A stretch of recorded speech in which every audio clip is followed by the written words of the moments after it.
কথা তো এখানে কিছু বলার নেই। মুখ্য শাস্তি, সবাই এটাই দেখতে চায়। পরিবর্তনের বাংলায় আমরা অভয়া দেখতে চাই না।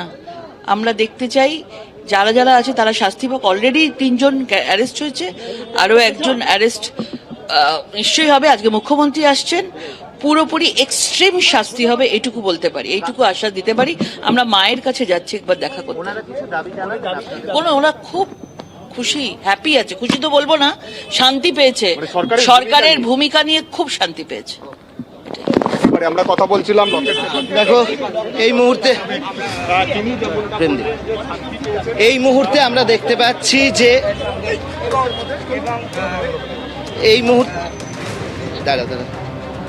মুহূর্তে আমরা দেখতে পাচ্ছি যে এখানে অগ্নিমিত্রা পাল পুর নগরোন্নয়ন মন্ত্রী তিনি এসছেন, লকেট চট্টোপাধ্যায় এসছেন এবং ফাল্গুনী পাত্র এসছেন। আমরা ফাল্গুনী পাত্রর সঙ্গেও একটু কথা বলার চেষ্টা করব। এখন কি মায়ের কাছে যাচ্ছেন?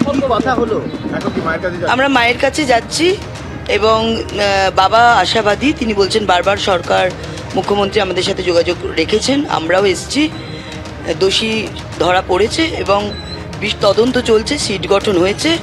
যে দোষী সে সাজা পাবে। আপনারা কেমন যে দোষী তিনি ধরা পড়বেন। এই মুহূর্তে আমরা দেখতে পাচ্ছি যে এখানে কিন্তু যে প্রতিনিধি দল এসছিল, সেই প্রতিনিধি দল ইতিমধ্যেই অগ্নিমিত্রা পাল পুর নগরোন্নয়ন মন্ত্রী তারা